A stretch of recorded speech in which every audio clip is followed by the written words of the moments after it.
The federal government warns of budget pressures on the back of higher unemployment and falling commodity prices. Facebook owner Meta fights back against legacy media companies in Australia, and why dating apps are losing money. Welcome to Fear and Greed Business News, Australia's best business podcast. It is Friday, the 15th of March, 2024. I'm Michael Thompson, and good morning, Sean Aylmer.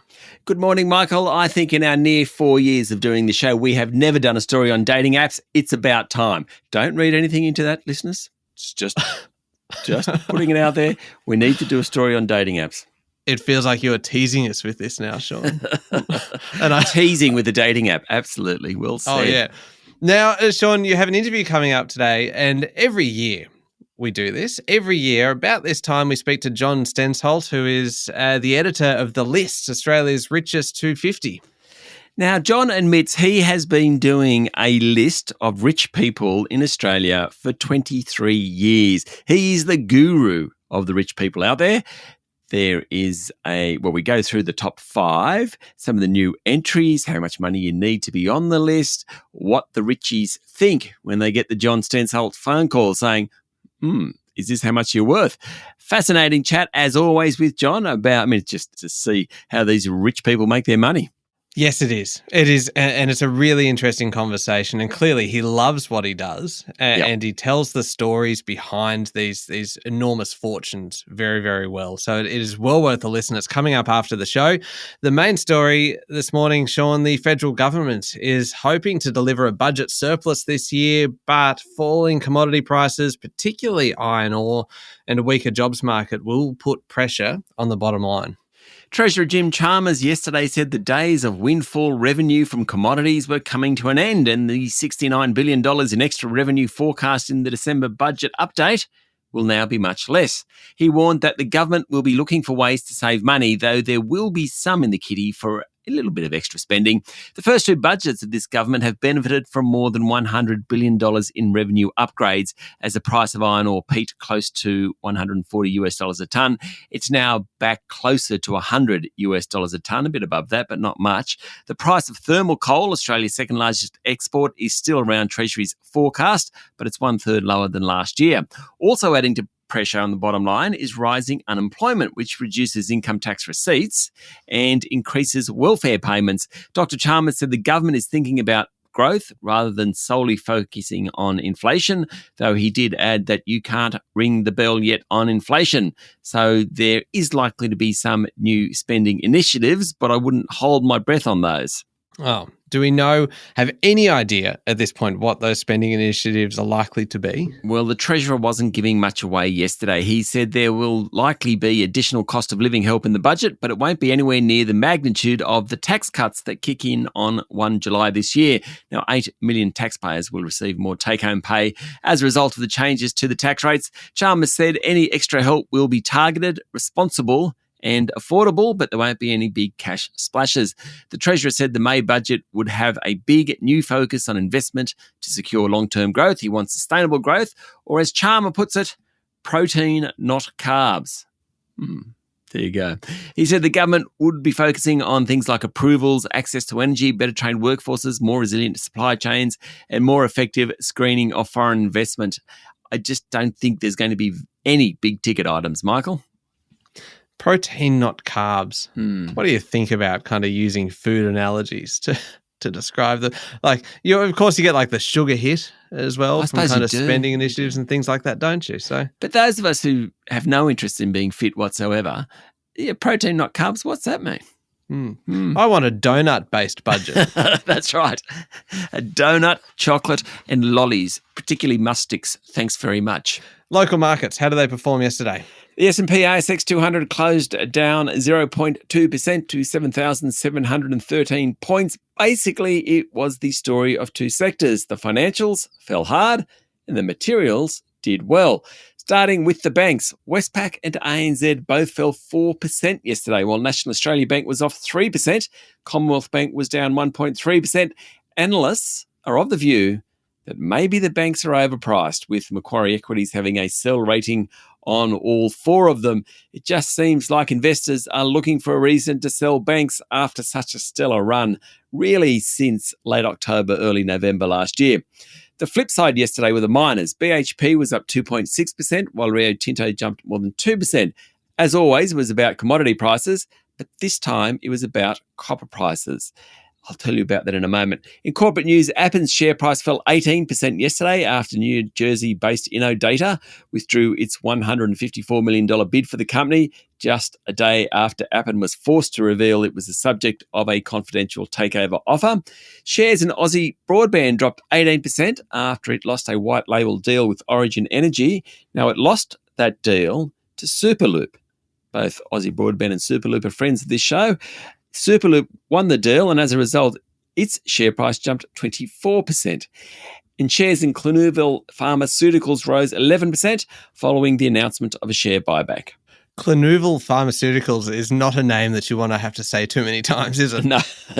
Say it twice quickly. Clinuvel. No, can't do it. I just want to hear you say it once quickly.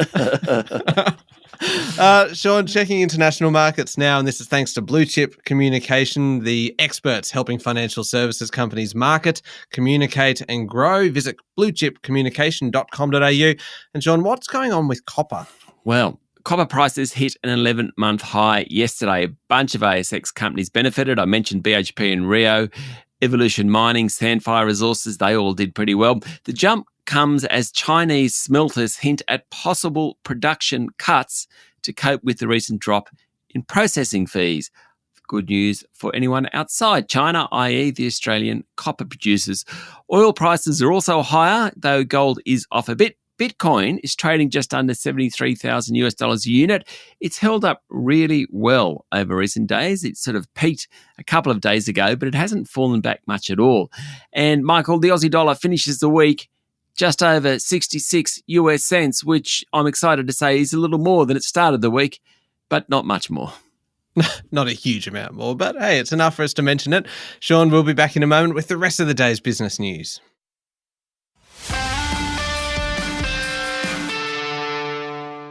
Sean, in a sign of the thawing of relations between Beijing and Canberra, China's top diplomat, Foreign Minister Wang Yi, will visit Australia next week. Sure will. Prime Minister Anthony Albanese said significant progress has been made in recent months to remove trade impediments with China, including an interim ruling this week to drop excessive wine tariffs. He said that having a dialogue with China is a good thing. Foreign Minister Penny Wong is expected to meet her Chinese counterpart and raise consular matters, trade impediments, human rights, conflict prevention and regional security during her talks.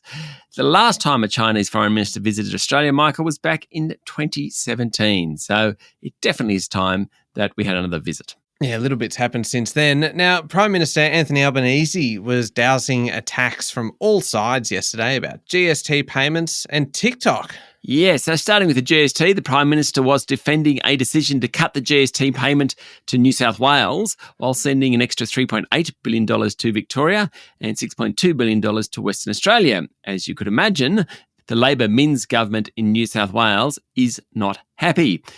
Mr Albanese said the calculation of the distribution of GST revenue between states and territories happens according to a long-standing and complex methodology, and the New South Wales government knows that. Don't you love it when the Prime Minister says it's a complex methodology, which probably suggests he's got no idea how it works? Sorry, no. Mr Albanese, that's a bit rough, but probably not. I suspect it's just like the algorithms kind of that run kind of Facebook and TikTok and all of those. Kind of no one knows, and you just kind of say, it's just the algorithm. Yeah. And so there you've got Albo just going, no, it's just the methodology. No one actually understands it. It just doesn't. That's just how it works. He was also talking about TikTok. Now, the US House passed a bill which would force the Chinese owners to sell or the app to be banned in the US. I'll tell you about that later on. He was asked whether Australia had any similar plans, and basically the Prime Minister said no. Now, Sean, a really serious story, and this is a tragedy. A 37-year-old gold miner has died after he and another worker were pinned underneath falling rocks 3 kilometres underground in a collapsed mine outside Ballarat in Victoria. Yeah, it's very sad, Michael. The 21-year-old co-worker was airlifted to hospital in a serious condition and treated for lower body injuries. Australian Workers Union Victoria State Secretary Ronnie Hayden said the pair had been undertaking a manual type of mining called air legging under unsupported ground. The mine's owner, Victory Minerals, said its emergency response team is working closely with Victoria Police and other authorities. Sean, Facebook owner Meta says it sends $115 million in free value to news publishers in its first defense of a decision to pull payments to the media. In a blog post published late on Wednesday, Meta's local policy team said that it was not the job of major technology firms to fix the news industry's structural woes, adding that it was wrong to say that Facebook was stealing news content. According to a report in the Financial Review, the tech giant says it sent 2.3 billion links to publishers in 2023, or 90 for every Australian, valuing each click at 5 cents to reach the $150 million in free distribution value. Meta earlier this month said it will pull out of $70 million in deals signed with publishers back in 2021 after the government put in place legislation that would have otherwise forced them to pay to use news content. This has always been the argument between the two sides, is that the legacy media players say that Facebook are getting a free lift out of using their content, and Facebook saying, we're actually doing the distribution for you. Now, this next one is interesting, Sean. The former boss of Qantas's loyalty business, Olivia Wirth, is going to run department store Myer. Ms. Wirth has been given the job of executive chair, having only been on the board for 4 months. Exec chairs in Australia, where you're both the chairman of the board and the CEO, are extremely rare in this country. She takes over from John King, who somehow managed the pandemic and a fairly vocal board, sometimes aggressive board, to create what appears to be a sustainable business. Notwithstanding yesterday, Myer said net profit for the 26 weeks to the end of January was off about 20%. The biggest shareholder of Myer is Solomon Lew, and media reports suggest he's a fan of Olivia Wirth. She, of course, lost out on the top job at Qantas when Alan Joyce stepped down to Vanessa Hudson. Good luck to Ms. Wirth when she takes over Myer. Yes, indeed. Now, the owner of Optus, Singtel, is in advanced discussions to sell Australia's number 2 telco business, or part of it, to private equity group Brookfield in a deal expected to value the business at $16 billion. Media is reporting a deal is on the table, though yesterday Singtel said a deal wasn't imminent. However, a strategic review is definitely underway. Optus is looking for a new chief executive officer following the data leak last year, and Singtel says it's committed to improving the Optus network. The Financial Review is reporting that the talks could be about Brookfield acquiring a significant non-majority stake, and that would help with the turnaround of the company. Now, Toronto-based Brookfield has a bit of a track record in telcos in this region. It bought just under 50% of Vodafone New Zealand to help restructure it, left 4 years later, making a pretty decent profit along the way. Okay, turning to international news now, the US House of Representatives, you mentioned this before, Sean, has passed a bill banning TikTok in the US unless its Chinese owner sells the video sharing app. The measure now goes to the Senate, where the dislike of the app isn't quite as pervasive, but still there's a decent chance that 170 million US TikTok users are going to lose their vice. President Joe Biden has said he'd sign the legislation if it passes, even though it may alienate some younger voters. Essentially, the proponents of the ban argue that the Chinese government has sway over ByteDance, the owner of TikTok, and the app is used as a propaganda tool. Any ban would trigger another showdown between the US and China. It's very, very interesting one to watch, this one. Yeah, certainly is. Record temperatures over the past year have thrust the world into, quote, unknown territory, the head of the UN's climate science body says, after the critical benchmark of 1.5 degrees Celsius above pre-industrial levels was breached in the past year. Jim Skier, who took over last July as chair of the Intergovernmental Panel on Climate Change, said he was surprised in one sense that the average global temperature last year exceeded the 1.5 degree centigrade threshold set out in the Paris Agreement. He said some of it can be explained with the start of an El Nino cycle, which will push temperatures up a bit, but it was still unexpected and more science is needed to understand just what happened last year. El Nino is believed to have contributed to the rise in average global temperatures, but obviously Skier believes there's more to it. He noted that the 1 year breach did not signal a failure to uphold the 1.5 degree threshold set out in the Paris Accord. So while 2023 was particularly warm, it doesn't mean that it's going to continue. Finally, Sean, this is the story that you teased us with earlier in the show. The companies that own Tinder and Bumble, they were share market darlings a decade ago, but an inability to convince younger people to pay for subscriptions has really hurt them. They have. So Match Group is the one that owns Tinder and Bumble. They make up most of the industry market share, and they've lost about $40 billion in market value since 2021, according to a report in the New York Times. The companies are now laying off workers and reporting lackluster revenue growth. The reason younger people aren't using dating apps? Platforms like Snapchat and TikTok are helping people make connections. They don't need the dating apps. Now, Match Group and Bumble make most of their money via subscriptions. So, Michael, as I'm sure you know, if you subscribe, you unlock features like unlimited swipes and the ability to see who has swiped on them, something I didn't know. According to Pew Research, about 30% of adults and half of the cohort under 30 years of age use dating apps, but only about a third of that number actually pay for them. Also, dating apps, particularly Tinder, were prime time for millennials, the largest generation. However, all those millennials are out there getting married and they're closing the apps down. Gen Zers just aren't as interested. All in all, bad news for Tinder and Bumble. So too many success stories then for Tinder and Bumble. If everyone's kind of pairing up and getting married. And so this is a point where maybe these companies are being killed by their own success. Yes, it reminds me of Corelle. Do you remember? I think it was Dow Corning owned Corelle, Corelle, and it was the unbreakable crockery. Yes.